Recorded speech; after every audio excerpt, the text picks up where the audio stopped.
Hello everyone, welcome to YouTube channel of Cross and Climb. In this series, we are going to cover every topic which is important for your MHET and other law entrance exam. Last class में हमने start किया था law of contract, contracts क्या होते हैं, agreements क्या होते हैं, void agreements क्या होते हैं, voidable contracts क्या होते हैं. So the basic terminologies we have already done. In this class, I am going to tell you what is proposal. So the term proposal is defined under section 2 clause A of Indian Contract Act, and the definition says when one person signifies to another. ये important term है signify. Signify का मतलब होता है to communicate, यानी कि important है एक person दूसरे को communicate कर रहा है. क्या communicate कर रहा है? His willingness, that is his desire to do or to abstain from doing anything. यानी कि proposal कुछ करने के लिए भी हो सकता है, something positive in sense, and not to do something, कुछ ना करने के लिए भी proposal हो सकता है. Which means, let me give you an example. मैं कहती हूँ will you purchase my car for 10 lakh rupees. तो यहाँ पे मुझे क्या मिल रहा है? I will be getting 10 lakh rupees. आपको क्या मिल रहा है? You will be getting car. तो ये दोनों acts किस में आ जाएंगे? To do something. Something positive in sense. लेकिन अगर मैं बोलूँ कि don't file suit against me, I will give you money myself. For example, I owe A money. मैंने 10 लाख रुपए लिए हुए हैं A से. अब A क्या करेगा अगर मैं रिटर्न नहीं करती हूँ तो? He will be going to file a suit against me for the recovery of money. तो यहाँ पे मैं A को बोलती हूँ don't file a suit against me, I will give 10 lakh rupees along with interest myself. मैं खुद से ये पैसे वापस रिटर्न कर दूंगी, तो सूट फाइल करने की जरूरत नहीं है. तो ये प्रपोजल क्या हो जाएगा? समथिंग नेगेटिव इन सेंस, क्योंकि यहाँ पे मैं सामने वाले को बोल रही हूँ ये काम मत करो, मैं आपके लिए ये कर दूंगी. विच मीन्स सूट फाइल मत करो, मैं आपको अपने आप ही 10 लाख रुपए दे दूंगी. तो this proposal is something negative in sense and it is to not to do something, which means to abstain from doing something with a view to obtaining the assent of that other to such act or absistence. This is the purpose of proposal. Proposal हम देते ही क्यों है? ताकि हम सामने वाले को से हाँ एक्सपेक्ट कर रहे हैं, यानी कि it must be made with a view to obtaining the assent of another person. कि सामने से हाँ मैं अगर एक्सपेक्ट कर रही हूँ तभी वो proposal में आएगा. Let's say अगर मैं आपको बोलती हूँ will you purchase my car for 10 lakh rupees, तो ये स्टेटमेंट देने का पर्पस क्या है कि आप उसे एक्सेप्ट करोगे. तो I will be selling car and you will be giving me 10 lakh rupees. लेकिन यहाँ पे अगर मैं बोलूँ I feel like selling my car, कि मेरी कार बहुत पुरानी हो गई है और मैं सोच रही हूँ कार बेच दूँ, और अगर बेचूंगी ना, मैं सोच रही हूँ 10 लाख की, कम से कम 10 लाख की तो मैं बेचूंगी, राइट. लेट्स से पुरानी कार है तो लेट्स से 5 lakh rupees. I feel like selling my car and अगर मैं सोच रही हूँ बेचने की तो मैं कम से कम 5 लाख की तो बेचूंगी. क्या ये प्रपोजल में आएगा? No, it is not a proposal.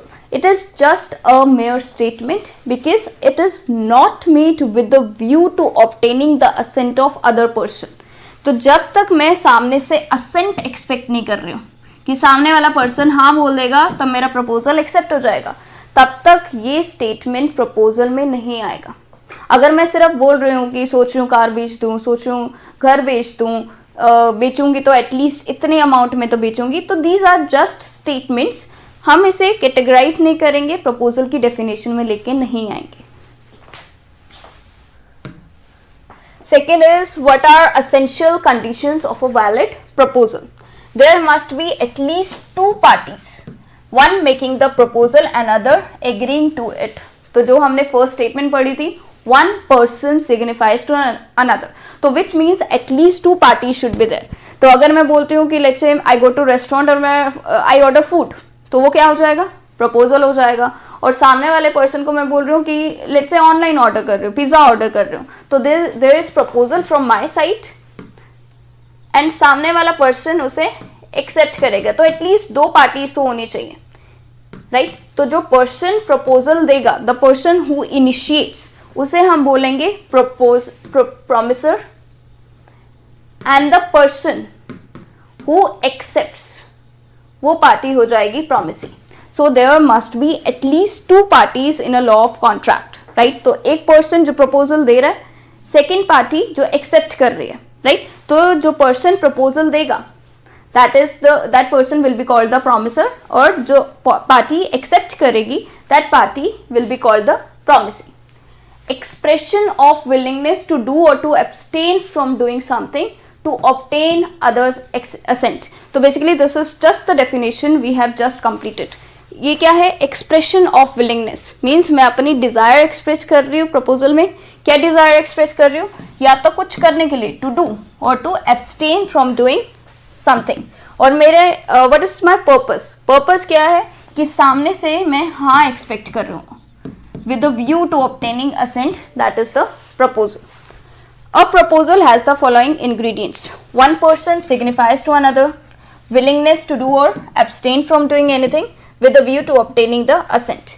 And a casual inquiry is not a proposal. तो अगर मैं सिर्फ कैजुअली कोई भी स्टेटमेंट बोल रही हूँ, जैसे मैंने अभी एक एग्जांपल दिया था, I feel like selling my car, या फिर is your property available, is this property worth buying, तो ये सारी स्टेटमेंट्स किस में आ जाएंगी? प्रपोजल में नहीं आएंगी. These are just the casual inquiries और just the casual statements. Next, this is a very important component of proposal, that the proposal should be made with an intention to create legal relationship. मतलब जब भी आप contract की बात करते हो, जब भी आप प्रपोजल दे रहे हो, intention plays a very significant role. इसके लिए हमारे पास एक बहुत अच्छा केस है which is Balfour versus Balfour. It is a landmark judgement जिसमें कोर्ट ने बोला था there must be intention to create legal relationships. अगर इंटेंशन नहीं है तब उसे हम कॉन्ट्रैक्ट में कवर नहीं करेंगे एंड यहाँ पे आपको कोई भी रेमेडी नहीं मिलेगी. तो लेट्स से कल आपकी फ्रेंड का बर्थडे है और आप बोलते हो पार्टी, राइट? और सामने वाला पर्सन क्या बोलता है? ठीक है, I am ready to give you party. कल क्या होता है? शी इज एब्सेंट, वो आती ही नहीं है. तो क्या ये प्रपोजल में या फिर क्या ये कॉन्ट्रैक्ट में काउंट होगा? No, it is not a contract. तो लेट्स से आपके फादर आपको पूछते हैं if you clear MHCET exam I will purchase a car for you, और आपके फादर कार परचेज नहीं करते हैं even if you clear the exam. तो क्या ये कॉन्ट्रैक्ट में काउंट होगा? Will you file a suit against your father? या फिर जो हमने अभी एग्जांपल किया था फ्रेंड का कि फ्रेंड ने पार्टी नहीं दी, will you file a suit against her for not fulfilling her promise? तो ये कॉन्ट्रैक्ट्स में एक्चुअली आते नहीं हैं. क्यों नहीं आते हैं? क्योंकि यहाँ पे intention to be bound by the contract नहीं है, intention to create legal relationship नहीं है. ये इसे हम क्या बोलते हैं? जस्ट द सोशल अरेंजमेंट्स, या फिर इसे बोलते हैं डोमेस्टिक अरेंजमेंट्स हैं, या फिर these are just the bare promises. यहाँ पे कोई भी कॉन्ट्रैक्चुअल ऑब्लिगेशंस की बातें नहीं हो रही है.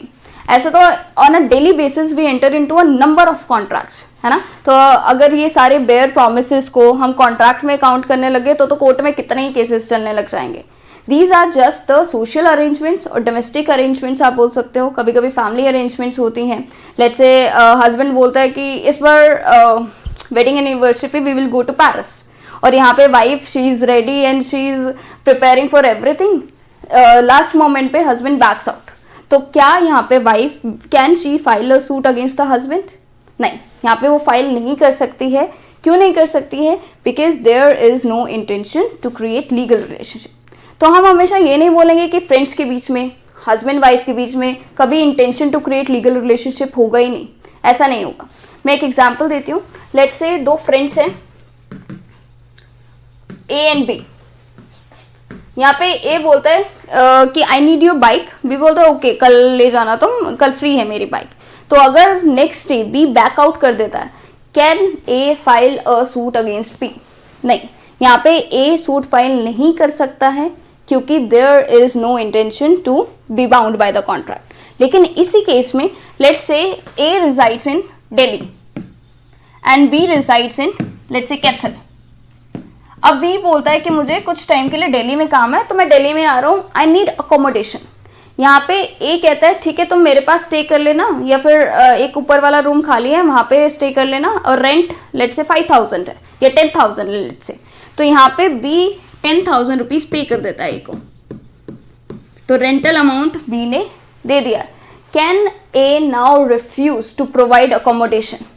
नो, यहाँ पे ए रिफ्यूज नहीं कर सकता है even though A and B are friends, but यहाँ पे intention to create contractual obligations था।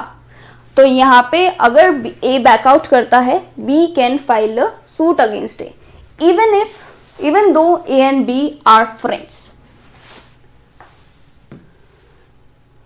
नेक्स्ट इज एक्सप्रेस और इम्प्लाइड कॉन्ट्रैक्ट। तो we have section 9 of Indian contract act which says the proposal can be made by words, express proposal जिसे हम बोलते हैं, या फिर बाय कंडक्ट। कभी कभी क्या होता है, let's say I ask you will you buy my car for 10 lakh rupees, तो ये क्या हो जाएगा, दिस इज एक्सप्रेस प्रपोजल, क्योंकि मैं एक्सप्रेसली वर्ड्स के थ्रू आपको कम्युनिकेट कर रहा हूँ। लेकिन कभी कभी क्या होता है, हम सिर्फ अपने जेस्चर्स के थ्रू, कंडक्ट के थ्रू कॉन्ट्रैक्ट में एंटर करते हैं। हर केस में हम अपने वर्ड्स को यूज नहीं करते हैं। Let's say I want to go to Delhi, तो I just board the bus. तो मैं यहाँ पे थोड़ी बोलती हूँ कि I want to go to Delhi, तो will you drop me there. तो हमेशा ये नहीं होगा कि हम वर्ड्स के थ्रू ही कम्युनिकेट करेंगे, कभी कभी कंडक्ट या जेस्चर्स के through, just boarding the bus and giving money and that person, that conductor will give you ticket.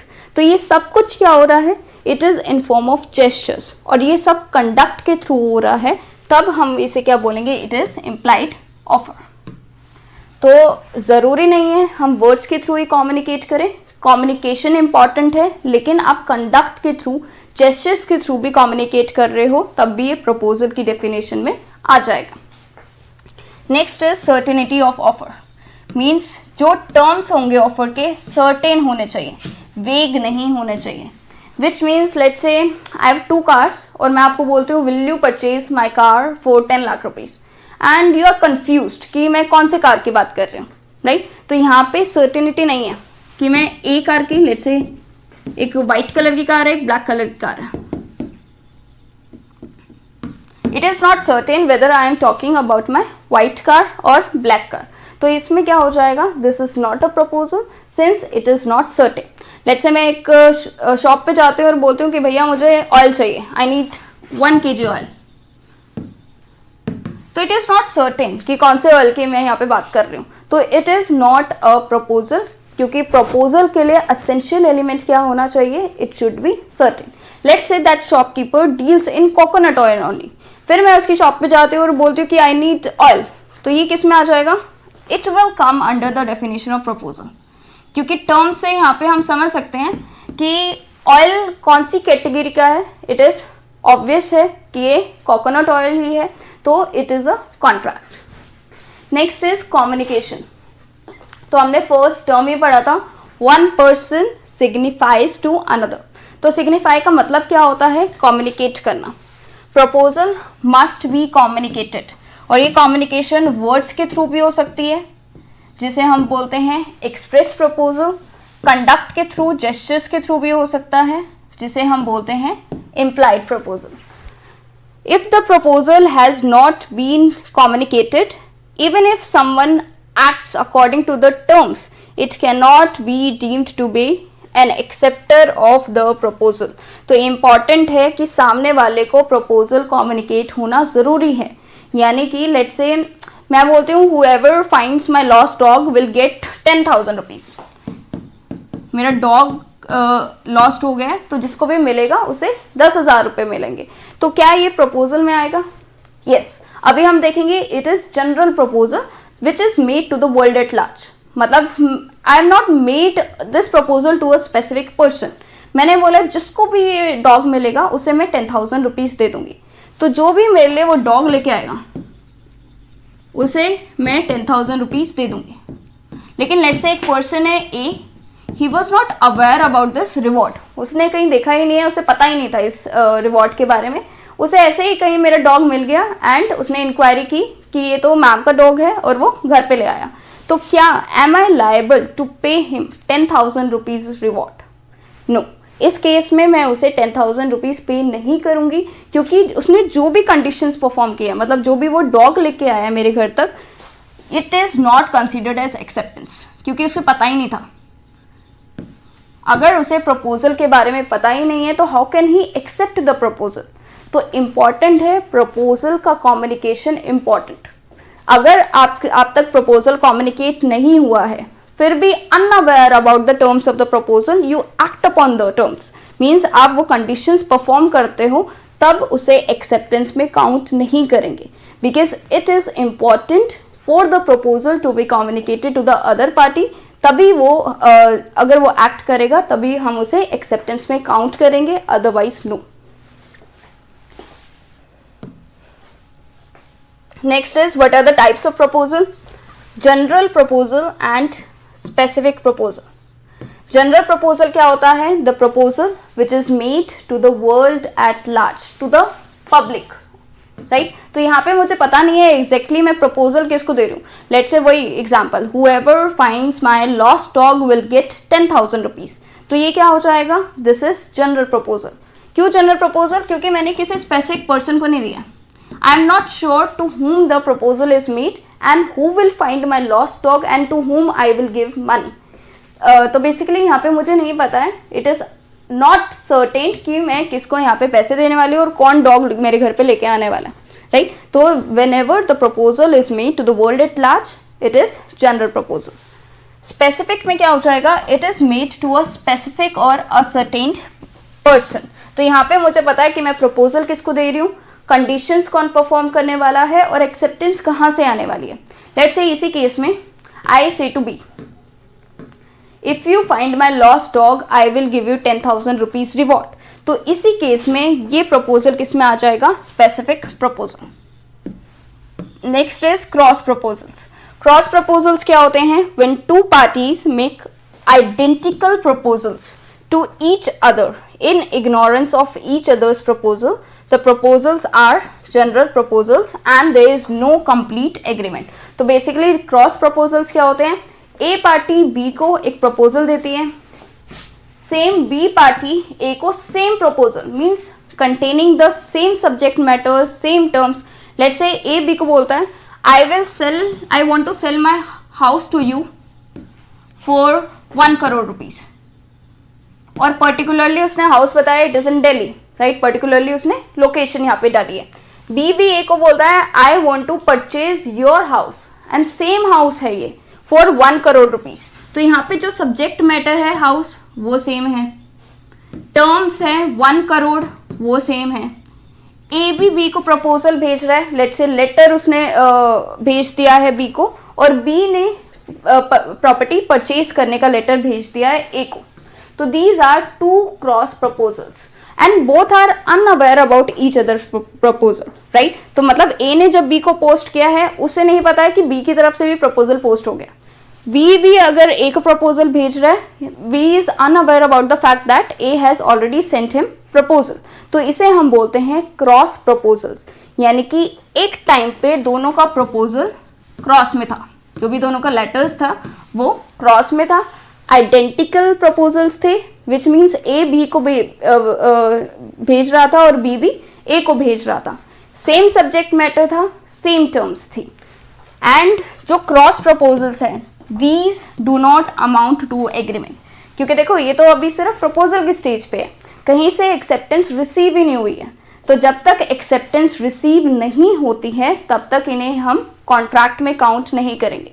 Important है प्रपोजल के लिए प्रपोजल का कम्युनिकेशन, सामने से एक्सेप्टेंस, फिर प्रॉमिस बनेगा, प्रॉमिस के बाद कंसिडरेशन, एग्रीमेंट की स्टेज पे पहुंचेंगे। Last step is every agreement enforceable by law is a contract. लेकिन यहाँ पे क्या हो रहा है कि प्रपोजल भेजा तो गया, ए ने भी बी को भेजा है, बी ने भी ए को भेजा है, लेकिन अभी तक किसी की नॉलेज में नहीं आया है, एक्सेप्टेंस नहीं आई है, तो ये इनिशियल स्टेज पे ही अभी स्टक हो गया। तो basically there is no complete agreement here. Next is counter proposal. Counter proposal क्या होता है? लेट्स से अगर मैं बोलती हूँ I want to sell my watch to you for 500 rupees और सामने से रिप्लाई क्या आता है कि 500 तो बहुत ज्यादा है ना, 450 ठीक है। तो ये किस में कवर हो जाएगा? It is counter proposal, which means you are not agreeing to my terms. आप 500 में रेडी नहीं हो लेने के लिए, राइट? तो एक्सेप्टेंस के लिए ज़रूरी है कि अगर मैं एक्सेप्टेंस सामने वाले को कंसीडर करूंगी तब करूंगी अगर वो एग्जैक्टली मेरे टर्म्स को एक्सेप्ट कर रहा है। which means there should not be any variation or modification in the terms of the proposal. सामने से हल्का सा भी कोई मॉडिफिकेशन नहीं होना चाहिए. मैं 500 कह रही हूँ तो एग्जैक्टली वो 500 में ही मानना चाहिए. अगर थोड़ा भी उसने चेंजेस कर दिए, लेट्स से वो कह रहे हैं कि मुझे आपकी ब्लैक कलर की वॉच अच्छी नहीं लग रही, मुझे आपकी व्हाइट कलर की वॉच चाहिए, तो जैसे ही थोड़ा भी टर्म्स में चेंज हो गया, प्राइस में चेंज हो सकता है, सब्जेक्ट मैटर में चेंज हो सकता है, इन सबको हम क्या कंसीडर करते हैं, काउंटर ऑफर या फिर काउंटर प्रपोजल. विच मीन्स मैंने आपको प्रपोजल दिया, आपने थोड़ा भी चेंज कर दिया तो सामने से मैं एक्सेप्टेंस उसे काउंट नहीं करूंगी, सामने से मैं काउंटर ऑफर एक्सेप्ट करूंगी, राइट. विच मीन्स सामने से काउंटर ऑफर आ रहा है. अब ये मेरी मर्जी है, मुझे या तो एक्सेप्टेंस उसे देनी पड़ेगी या फिर मैं उसे रिजेक्ट कर दूंगी. यानी कि अगर सामने वाला बोलता है कि 500 तो बहुत ज़्यादा है, 450 ठीक है, तो अब ये मेरी मर्जी है, मुझे 450 पे एग्री करना है या नहीं करना. अगर मैं बोलती हूँ 450 तो बहुत कम है, 480 ठीक है, it is another counter offer from my side. फिर अब आपकी मर्जी है आपको 480 पे एग्री करना है या नहीं करना. वो कहते हैं ना, वी गो टू शॉप और हम ये सब बार्गेनिंग करते रहते हैं, नहीं इतने का ठीक है, 450 का ठीक है, 480 का ठीक है. लास्ट में जब तक हम एक प्राइस पे एग्री नहीं करते हैं, लेट्स से 450 पे एग्री कर लिया, तब ये कॉन्ट्रैक्ट बनेगा. नहीं तो हमेशा ये क्या चलता रहता है, काउंटर ऑफर. जैसे ही थोड़ी बहुत चेंजेस हमने कर दिए, प्राइस में चेंज कर दिया, सब्जेक्ट मैटर में चेंज कर दिया, तो इट इज काउंटर प्रपोजल और counter offer. Next is invitation to offer और प्रपोजल. तो कभी कभी क्या होता है, हम सामने से प्रपोजल एक्सपेक्ट करते हैं, which means I am inviting you to make a proposal. मैं प्रपोजल आपको दे नहीं रही हूं, मैं इनवाइट कर रही हूं कि आप सामने से आके मुझे प्रपोजल दो. अब आपकी तरफ से प्रपोजल आएगा, अब यहाँ पे मेरी मर्जी है मुझे एक्सेप्ट करना है या फिर रिफ्यूज करना. तो कभी कभी क्या होता है, बिजनेस कन्वीनियंस के लिए मैं प्रपोजल नहीं देती हूँ, क्योंकि प्रॉब्लम क्या होगी कि जैसे ही मैंने प्रपोजल दे दिया, सामने से एक्सेप्टेंस आ जाएगा, विच मीन्स कॉन्ट्रैक्ट बन जाएगा. लेकिन जब हम इन्विटेशन टू प्रपोजल की बात करते हैं, तो मैं सामने से इनवाइट करती हूँ कि आप आके मुझे प्रपोजल दोगे. सामने से प्रपोजल आता है, अब मैं अपने पास एक ऑप्शन रखना चाहती हूँ कि क्या मुझे एक्सेप्ट करना है या फिर मुझे रिजेक्ट करना है. Let's see some examples. Display of goods in a shop. A dress on a mannequin with a price tag of $50 is an invitation and not a binding offer to sell at that price. तो जब भी हम shop पे जाते हैं, कोई mall में जाते हैं, शोरूम्स में जाते हैं, जो भी डिस्प्ले ऑफ गुड्स होता है, that is not a proposal. यानी कि अगर डिस्प्ले ऑफ गुड्स को हम प्रपोजल में काउंट करेंगे, तो कस्टमर तो as a matter of right बोलेगा कि मैंने अब एक्सेप्ट कर लिया, अब तो आपको मुझे बेचना ही पड़ेगा. Means you are bound by the contract, which is not the case. क्योंकि डिस्प्ले ऑफ गुड्स को हम प्रपोजल में काउंट नहीं करते हैं, it is invitation to proposal. यानी कि जो भी डिस्प्ले ऑफ गुड्स है, दीज आर इन्विटेशंस. अब कस्टमर जाता है और customer when he chooses a dress और चूजेस अ थिंग, तो वो प्रपोजल देता है. अब शॉपकीपर की मर्जी है उसे एक्सेप्ट करना है या रिजेक्ट करना है. तो here the shopkeeper has the option to refuse. Here the shopkeeper has the option whether to accept your proposal or not. जो भी एडवर्टीजमेंट्स होती हैं, कैटलॉग्स होते हैं, auction advertisements, restaurant menus, tender notices, job advertisements, prospectus, these all are covered under invitation to proposal. तो let's से कोई भी जॉब इंटरव्यू है, लिंक्डइन पे आपने अप्लाई किया, राइट. तो as a matter of right you can not claim कि मैंने तो एक्सेप्ट कर लिया, अब तो आपको मुझे रखना ही पड़ेगा. No, it is not the case. यहाँ पे हमेशा सामने वाला अपने पास ऑप्शन रखेगा, क्योंकि यहाँ पे जो प्रपोजल आ रहा है वो आपकी साइड से आ रहा है. तो if you apply for a job, you are the proposer. फिर सामने वाले की मर्जी है आपको जॉब पे रखना है या फिर नहीं रखना है. So these are important case laws, which is Fisher versus Bell. It was held that display of goods in a shop window is generally an invitation to offer. तो ये चीज अभी हमने की है, जो भी डिस्प्ले ऑफ गुड्स होता है हम उसे किस में कवर करते हैं, it is invitation to offer. Second, Balfour versus Balfour, we have already done this. right? कि there should be an intention to enter into legal relationships which doesn't give, only this gives rise to a binding contract. Next is landmark judgment of Lalman Shukla versus Gauri Dutt. तो इस case में क्या था, there was a person whose nephew went missing. तो वो अपने बहुत सारे सर्वेंट्स को भेजता है कि जाके नेफ्यू को ढूंढ के लेके आओ. तो let's say there are 4 servants, S1, S2, S3 and S4. And meanwhile he announces a reward that whoever finds my lost nephew will get this much reward. Let's say reward रख देता है कि 50,000 रुपये में दूंगा अगर तुम मेरा नेफ्यू ढूंढ के लेके आते हो. तो S3, लेट्स से S3 को नेफ्यू मिल जाता है हरिद्वार में और वो वापस लेके आता है. 3 दिन बाद सर्वेंट को पता लगता है कि such a reward was announced.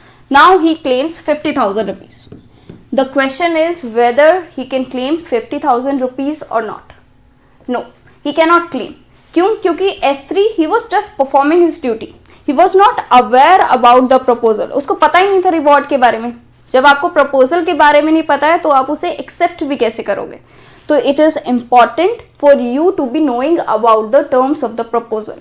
अगर आपको प्रपोजल के बारे में पता ही नहीं है, कम्युनिकेशन हुई नहीं है, तब तक आप उसे एक्सेप्ट भी नहीं कर सकते.